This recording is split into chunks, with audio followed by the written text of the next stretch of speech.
The Martian night was on fire. Streaks of orange and white tore across the thin sky, leaving smoldering trails that shimmered above the dunes like ghostly scars. I gripped the controls of my rover tighter as I followed the signal ping of falling debris. It was supposed to be a routine salvage run, one of those dull, lonely jobs where you gather whatever chunks of metal or shattered cargo you can find before the sand buries them. I'd done it 100 times before.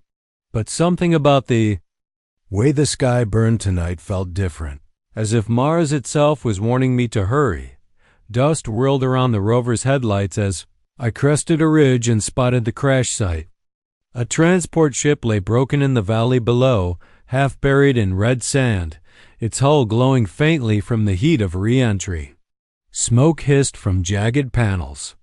I parked a few meters away, grabbed my scanning gear, and trudged through the loose grit, expecting to find scorched circuits or maybe a broken cargo pod worth a few credits.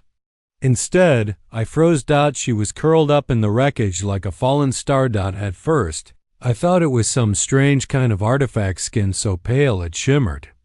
Blue under the flames, hair like strands of molten silver spilling over her shoulders. Then she moved, trembling violently, her hands clutching something tight against her chest. My breath caught in my throat. A child. An alien child. No older than 6, I guessed, though her features were sharper, more luminous than any human face I'd ever seen. Her eyes flicked open, glowing like opals, and for a moment I was certain I was looking at a living jewel. "Hey," I whispered, my voice raw in the thin air. I crouched down slowly, trying not to spook her. "It's okay. You're safe now." She flinched, shrinking back, her tiny fingers tightening around the cracked pendant she held.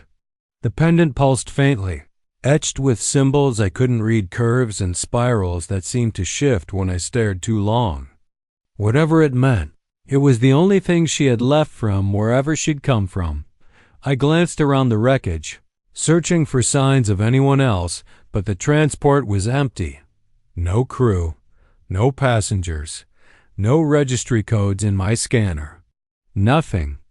But her questions gnawed at me. Why was a child alone on this ship? Who had left her here to die? The silence gave me no answers. The cold was creeping in fast. Mars at night is merciless, and she was shaking so hard I could hear her teeth chatter. I slipped off my jacket and wrapped it around her small frame. She hesitated, staring at me like she couldn't decide if I was a threat, then let out a small, broken sigh as the warmth touched her skin. That sound, fragile, weary, cut through me. No salvage was worth more than her life. "Let's get you out of here," I murmured, lifting her into my arms. She was light, almost weightless, and her head rested against my shoulder as if she had been carrying the weight of the stars alone until this moment. I didn't know her name, her species, or if anyone would come looking for her.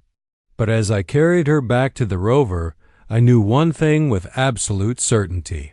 She was mine. Now I didn't realize it then, but that night on Mars would change everything. The first weeks after finding her were a blur of sleepless nights and quiet wonders. The girl, no, the child, though she felt like something more, watched me with those glowing opal eyes that never blinked, long enough for me to forget they weren't human.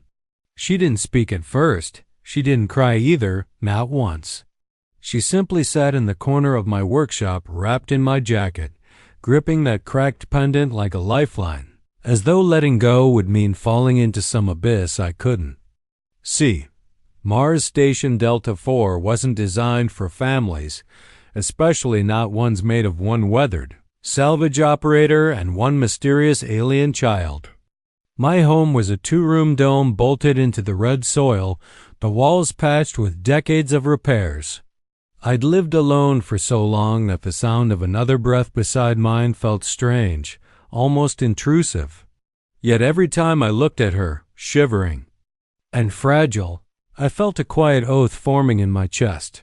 I would not let her disappear like the wrecks I see at VENGD, It was the cocoa that broke through her silence. One night, while I tinkered with a busted drone, I caught her staring at the steaming mug in my hands. Her nose crinkled when the sweet scent reached her. I poured a second cup, carefully cooled it, and held it out. "It's warm," I told her. "It'll help." She hesitated, glanced at me, then took a sip. Her face scrunched up, the warmth clearly foreign to her, but then something changed, a small, cautious smile. That was the first time I heard her voice, soft as a whisper. Low. The rest was garbled, a sound I didn't recognize. I leaned closer. "What?" She tried. Again, pointing to me. Low, NG. It took me a second to realize she wasn't saying her name. She was trying to name me. From that night on, I was Long, her word for safety, for home. I called her Luma because when she looked at me with those glowing eyes, she reminded me of light breaking through dark water. The Galactic Council's orphan protocols were a nightmare. No one knew her species, no one claimed her, and no database matched her biometric signature. I filed request after request for temporary guardianship, fearing someone would show up and take her away. Weeks turned into months, and still there was silence. The only thing that spoke of her past was that pendant.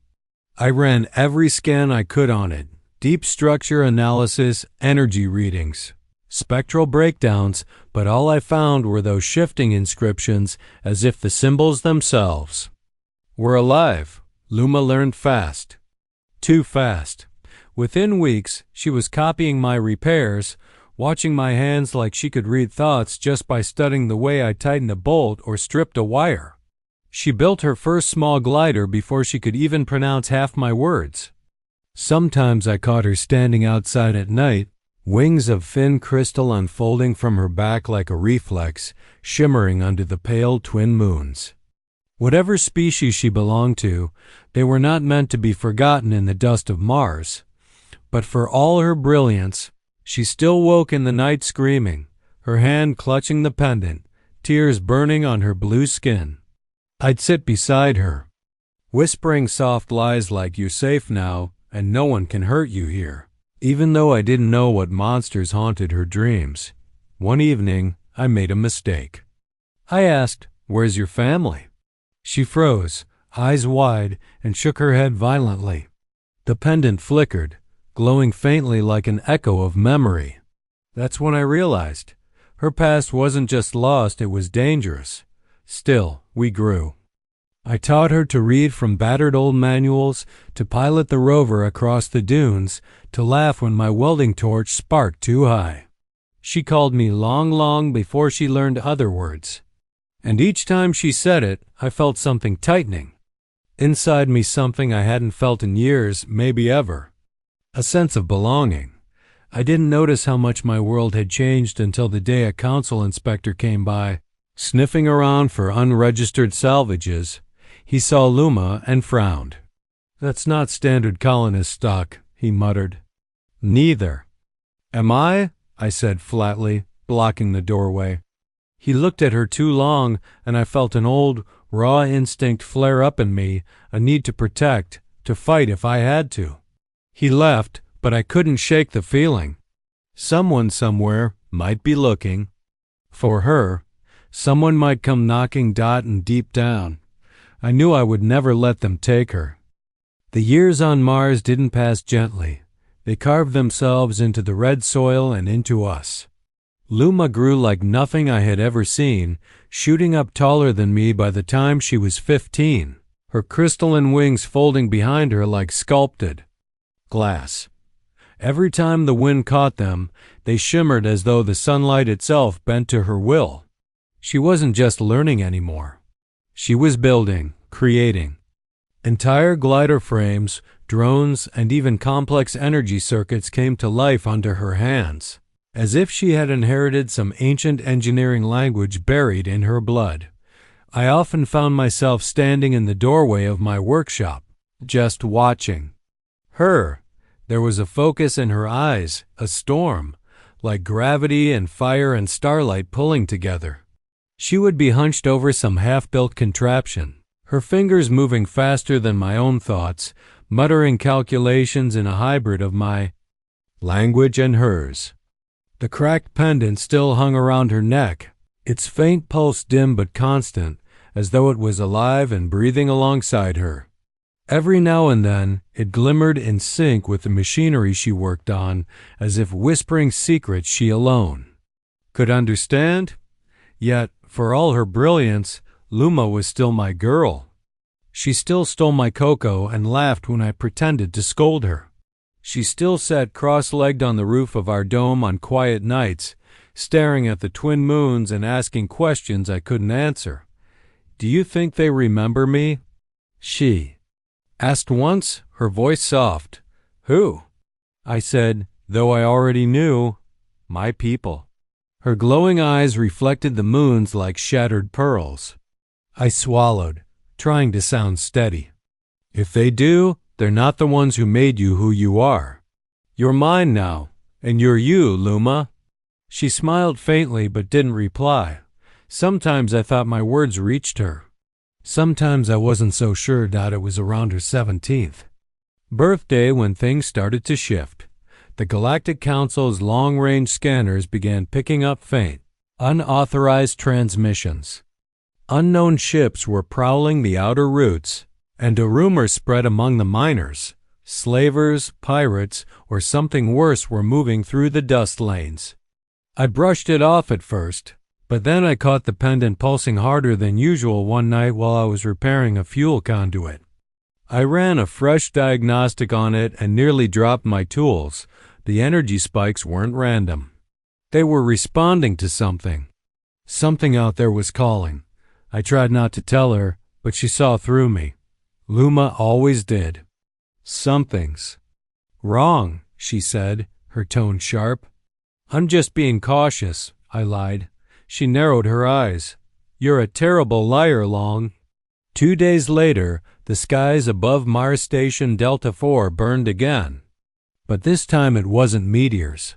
I was outside, repairing a glider frame, when I saw it, a streak of black fire tearing through the sky, too controlled to be natural.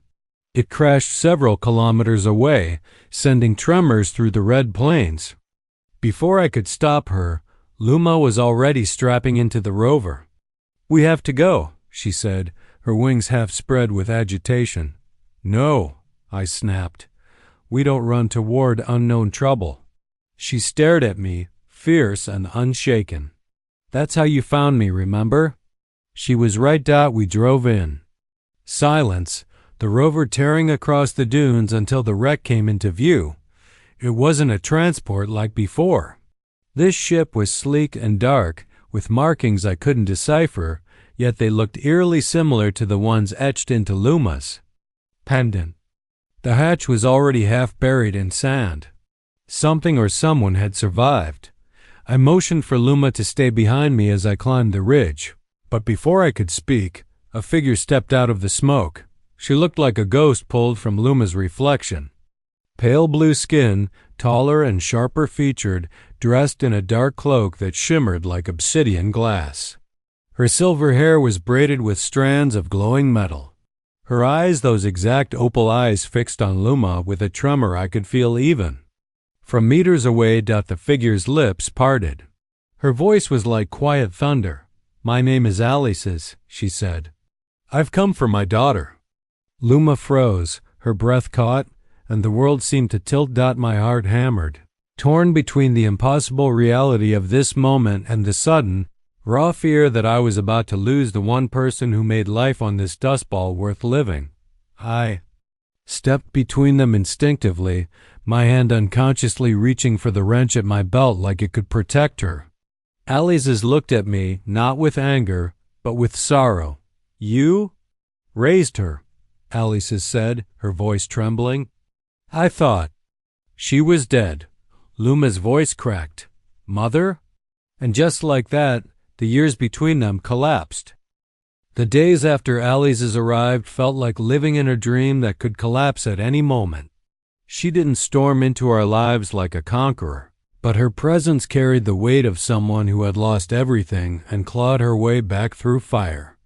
I couldn't stop staring at her the first night as she sat in the living room with Luma, the two of them side by side, whispering in a language I couldn't begin to understand. It was soft and melodic, like water over crystal. Luma's eyes glowed brighter than I had seen in years, as if something long buried had been unlocked. But every time Luma smiled at Alice's, something twisted in my chest. I had spent years raising this girl, watching her grow from a terrified child clutching a cracked pendant into a brilliant young woman who could outthink half the engineers on Mars. And now, her real mother had returned from the ashes of memory. Where did that leave me? A mechanic. A salvager who stumbled into parenthood by accident. Alice's stayed the night, claiming exhaustion. I didn't argue. She looked as though the stars had chewed her up and spat her out. That evening, after Luma had gone to bed, I found myself sitting across from Alice's in the warm light of the kitchen. We said nothing for a long time. Her gaze wandered over the walls, taking in the small scuffs and oil stains, the mementos of years spent building a home out of nothing. Finally, she spoke, her voice steady but tired. You raised her. I see it in her smile. I see it in the way she looks at you, like the ground beneath her feet. She lowered her eyes to the mug of tea I had set before her. I don't want to take her away from you. The relief that washed over me was sharp but fleeting. But you're her mother, I said quietly, almost accusingly. Alice's looked up, and for a second I saw the same storm behind her eyes that lived in Luma's. I thought she was dead. Do you understand? I grieved her. I burned half the galaxy looking for the ship that took her. But by the time I tracked the signal from her pendant to Mars, you'd already given her the life I couldn't. She hesitated, and in that pause, I felt something unspoken, a plea. I have nowhere else to go now. Please, may I stay? I didn't answer right away. Instead, I looked at the empty cocoa cup sitting in the sink, at the old glider parts scattered across the counter from the last project Luma and I had built together. This was our home. Could I let someone else, her real mother, just step into it? A part of me wanted to say no, to hold on to what was mine. But then I thought about Luma's laughter, her tears, the nights I held her through fevers and nightmares. That love wasn't something that could be undone the next morning. I made pancakes for 3. Luma practically bounced around the kitchen, her joy contagious as she tried to teach Alice's how to eat them properly. Alice's sat at the table like she didn't know how to belong, watching the steam curl off the plate I slid toward her. House rule, I said with a crooked smile. You eat first. Then we argue. Alice's blinked, startled, then let out a soft laugh, the first real laugh I'd heard from her. Deal. But it wasn't simple. We clashed more than once, sometimes over the smallest things. Alice's didn't understand why I let Luma eat sugar or why I'd never trained her in combat forms or survival drills. I didn't understand the incense she burned that made the air smell like starlight or the silent rituals she practiced at dawn. And yet, somewhere between those disagreements, something softened. One night, I caught Alice's watching old video logs I'd saved from Luma's childhood blurry recordings of birthday cakes, broken gliders, and mud fights. She didn't see me. Standing in the doorway, tears traced down her pale blue cheeks as she whispered, I missed so much. I stepped inside, my voice low. You didn't walk away. That's what counts. She looked at me then, eyes shimmering, and nodded. It was just starting to feel like we might find balance when danger reminded us that the past was never gone. The warning came during a routine afternoon. I was fixing a hydrocore while Alice's helped Luma fine-tune a glider wing. Suddenly, the airlock alarm screamed a flare of interference in the station systems. Alice's moved first, her eyes glowing faintly as she tapped her pendant and whispered something in her own language. The holodisplay flickered to life, showing a ghostly transmission, a pirate crest, ugly and sharp. The kind I'd heard about in hushed conversations at the trading post. "They're close," Alice said, her voice tight. "The ones who attacked our ship before, they've tracked the pendant again." Luma froze, wings flexing involuntarily. I grabbed her shoulders. "We'll keep you safe. I promise." Alice's met my eyes. In that moment, I realized we weren't just two people who loved the same child, we were allies. And if a storm was coming, we'd face it together. The day of the solar flare began like any other. Mars Station Delta IV was quiet, bathed in the pale amber of dawn. Luma had left early with her glider team, chasing thermals across the ridge. She always loved those flights, the way the red dunes rolled beneath her like waves. Alice's and I stood on the landing pad, watching her wings shimmer as she soared away, her laughter carried faintly on the thin Martian wind. It felt like any other day until the alarm started screaming. The stations. Central I blared a warning about an incoming solar flare. A big one. The kind that could melt circuits and fry coms in seconds if you weren't shielded. My blood ran cold. Luma's team was still out on the ridge, far from any shelter. I grabbed my rover keys, my mind already racing. "I'll go," I said, sprinting for the hangar. But Alice's was already there, her cloak whipping around her like black fire. Her eyes glowed in a way I'd never seen before, as if they were drawing on some inner storm. "We both go," she said. There was no argument in her voice, just command. We launched into the chaos, the rover cutting through rising winds. The sky above us turned sickly yellow as the sun's fury washed over Mars, streaking the horizon with waves of heat. I could feel the static in the air, the kind that prickled your skin and made the metal of the rover hum. Alice sat beside me, silent but tense, her fingers clutching that pendant. Every few seconds it pulsed like a heartbeat. I wanted to ask what she was doing, but I was too busy forcing the rover through the storm. We found the first glider wreck, half buried in sand. No Luma. My chest tightened as I pushed on, the wind now howling like some ancient predator. My coms flickered to static. Alice's reached into her cloak and pulled out a device I didn't recognize, an alien tech beacon that shimmered with shifting light. She pressed it against the dashboard, and suddenly the sand around us lit up in pale lines, forming a map. There a blinking light 2 clicks north. Luma. When we reached her, my heart stopped. She was pinned under her damaged glider, one wing shattered, her own crystalline wings bent awkwardly.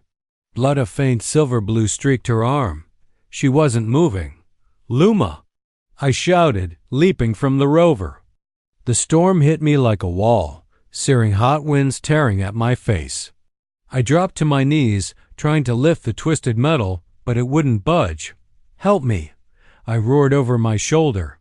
Alice's was already moving, her pendant glowing like a star. She knelt beside Luma, touching her forehead, whispering in that strange, fluid tongue of hers. The air itself seemed to respond, the static turning to a low hum. She placed her hands over the wound on Luma's arm, and light poured from her palm, soft, white, and impossibly alive. The gash closed before my eyes, the bleeding stopped. I stared, stunned, but she didn't stop. "Lift it," she commanded. Her voice wasn't a suggestion. I dug my hands under the glider frame and heaved with everything I had, my muscles screaming.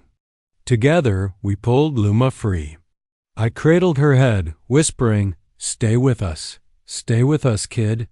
She stirred faintly, her opal eyes flickering open. "You both came," she whispered. "Of course we did," I said, my throat raw. "Always." Alice's added softly, brushing hair from Luma's forehead. The ride back was silent but heavy with something unspoken. I drove, my hands shaking, while Alice's sat in the back holding Luma's hand, humming in that alien melody that made even the Storm outside feels smaller.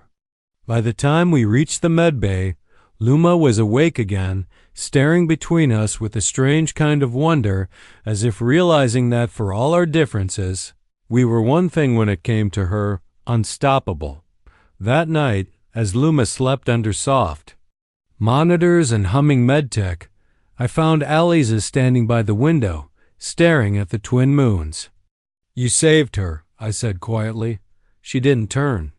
"We both did. She is ours now. No syndicate, no past, no future storm can take that from us." There was something fierce and unshakable in her tone. I felt it too. We went home the next day and cleared out the storage room, converting it into Alice's quarters. She carved constellations from her home world into the walls with tools I couldn't name, filling the room with light patterns that danced like stars. We didn't talk about the solar flare again. We didn't have to. Something changed out there on the ridge. We had fought as one. We had nearly lost everything, and instead, we gained something stronger, an unspoken vow. Luma noticed it too. That evening, she sat between us on the porch, sipping cocoa with a bandage still wrapped around her arm. The Martian dusk painted the sky a deep crimson. "Is it weird?" she asked suddenly. "Having two parents?" I looked at Alice's. She looked at me. "It's perfect," Alice said softly. I grinned. "I think it's rare. But perfect works too." In that moment, I realized the truth I had been denying since the day I found her in the wreckage. I wasn't just raising her. We were building a family, piece by piece, storm by storm. Mars taught us resilience, but building a life with Alice's in the picture was something new altogether, like constructing a home while a storm circled on the horizon. After the solar flare, everything shifted. Alice's was no longer a visitor or a distant figure from Luma's past. She was here, part of our everyday rhythms. Weaving herself into the fabric of our strange little family. We expanded the house first. My two-room dome wasn't enough anymore, so I ripped apart the storage modules and welded on two more sections. Alice insisted on creating a room that breathed like the stars, and she wasn't exaggerating. Using crystal filaments from her ship's wreckage, she carved walls that refracted the sunlight into soft blues and silvers. At night, they glimmered like constellations. I watched her work, mesmerized, and wondered what kind of world she came from, what it had cost her to leave it behind. Luma thrived in this new environment. She absorbed Alice's ancestral tongue in weeks, rolling the syllables on her tongue like a song. But she never abandoned the habits she had learned from me: how to fix a power relay, how to keep an old engine alive with a patch of ingenuity and stubbornness. Our evenings became something sacred. Alice teaching Luma ancient star maps while I tinkered with drones. All of us huddled in the glow of the workshop, our laughter echoing under the dome. But even as we built a home, a shadow lingered. The syndicate's transmissions had not stopped. A few times, I intercepted coded signals sweeping across the Martian colony's pings, searching for the pendant's frequency. Alice's became quiet whenever I mentioned them. I caught her more than once staring out at the horizon, her hand wrapped protectively around her pendant like it might vanish if she let go. "They will come," she told me one night, her voice low. "Let them," I replied, trying to sound braver than I felt. "We've faced worse." "No," she said, her eyes glowing faintly. "You don't understand. They are relentless. And if they learn Luma is alive—" She trailed off, but the silence finished the sentence for her. The tension simmered beneath the surface. I buried it in work, building reinforced shielding for the dome and upgrading the rover with scavenged armor plates. Alice's, meanwhile, trained Luma in subtle, alien ways of reading the world: how to sense vibrations in the ground, how to track energy flows. I didn't always understand what they were doing, but when I saw Luma with a quiet confidence in her eyes I'd never seen before, I didn't question it. Despite the looming threat, moments of peace still existed. On a clear evening, we planted blue leaf saplings outside the dome alien trees Alice's brought with her seeds. They shimmered under the moons like glass leaves dipped in frost. "Someday," Luma said, running her fingers along the tiny branches, "this will be a forest." "Someday," I agreed. And for a moment, I let myself believe in that future. But that fragile peace broke a month later. It began with a whisper in the static, long-range signal that shouldn't have reached Mars Station at all. It was encrypted, but the signature was unmistakable. The Syndicate. Alice's and I worked through the night, decoding fragments of the message. They weren't just searching anymore. They had a name. Luma's name. That evening, we didn't tell her. She was busy sketching designs for a new class of gliders she wanted to build. Sleek, beautiful things that looked like they could dance through the thin Martian air. Her eyes sparkled with pride as she showed us the schematics. "I'm going to launch my own shipyard one day," she said. "Not just gliders, real ships, ones that can cross systems." Alice smiled, but I saw the shadow behind it. "You will," she said softly, "but not until it's safe." The fear of losing her, of watching her be taken by people who had no right to her, clawed at my insides. I found Alice's on the porch later that night, staring at the twin moons. "They won't stop," she murmured. "Then we make them stop," I said, sitting beside her. "She's ours. They'll have to go through me." Her gaze softened, a strange mix of gratitude and grief. "Through us," she corrected. It was in that quiet moment I realized something. We weren't two strangers bound by circumstance anymore. We were a family, forged in fire and fear and love. Whatever storm was coming, we would face it together. The day Luma left began with silence. Mars was quiet that morning, the wind still and the sky painted in pale shades of copper and rose. I stood on the landing pad with Alice's, watching Luma run last-minute checks on her ship, a sleek vessel she had designed herself, its hull glistening with blue leaf alloys and embedded crystals that hummed faintly under the sun. It looked less like a machine and more like something alive, a starbird poised to take flight. She had grown into everything I had always known she could be: brilliant, fearless, stubborn. Yet seeing her there, helmet tucked under her arm, wings folded tight, I felt that old ache rising in my chest. To me, she would always be that trembling child I had found curled in the wreckage, clutching a cracked pendant. Now she was leaving, setting out on her first deep space solo run, determined to chart the edges of known space. I was proud. I was terrified. Alice's walked forward first, placing a hand on Luma's shoulder.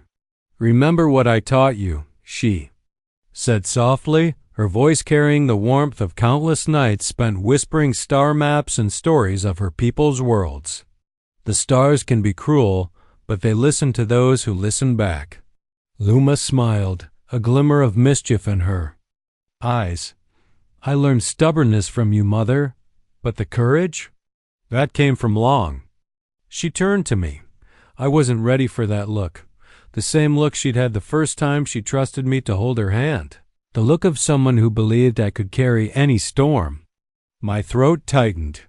"You're going to do great," I said, forcing the words past the lump in my chest. "Just remember, if that ship of yours ever gives you trouble, I'll be here with a wrench and a lecture." She laughed, but I saw the way her hands trembled. "You'll be here when I come back, right?" "Always," I said. As she climbed into the cockpit, the reality hit me like the Martian wind in winter. I had spent so many years teaching her how to soar, and now that she was ready to fly, I wasn't sure how to let go. The engines hummed to life, glowing blue like captured lightning. Alice stepped beside me, her hand brushing mine. I didn't pull away. The ship rose slowly, its thrusters kicking up spirals of red dust. Luma's voice crackled over the comms. "I'll make you proud. Both of you. You already have, Alice said. The ship angled toward the horizon, then streaked into the sky. We stood there until the streak of light vanished into the upper atmosphere, leaving only silence and the twin moons rising above the red desert. I expected Alice's to leave soon after. It was her people's way, wasn't it? To chase what they'd lost across the stars. But that night, as we sat on the porch, she surprised me. I'm not going with her, she said, her tone calm but firm. I turned to her, stunned. What do you mean? You're her mother, and you are her father, she said. She doesn't belong to just one of us, and I've seen what we've built here. What you've built? I don't want to leave. Got behind, she paused, her gaze drifting to the horizon. Do you ever wonder what would have happened if I hadn't found her? If I hadn't come back? Sometimes, I admitted. But I'm glad you did. Alice's reached over and took my hand, her touch cool and certain. So am I. The days that followed were quieter, but not empty. Alice's and I worked together to maintain the dome, plant more blue leaf trees, and finish the small hangar Luma had started. We'd watch the sky every night, waiting for a transmission, knowing that our girl was out there carving her path among the stars. One evening, as the twin moons rose over the dunes, Alice's leaned against me and whispered, "She's so much more than either of us alone." We did something right, I said. I thought back to the night I found her, the burning sky, the broken pendant, the quiet sigh as she fell asleep on my shoulder. I had been a solitary salvager, nothing more. Now I had a family, not one born by blood, but forged by choice and love. A family isn't always born. Sometimes it's found piece by piece, in the crash of stars, in cups of cocoa, in shared storms and quiet forgiveness. Alice's came to find her daughter, but she stayed to help build a future. And on the red sands of Mars, under 2 rising moons, we built something rare, something strong enough to last beyond the stars.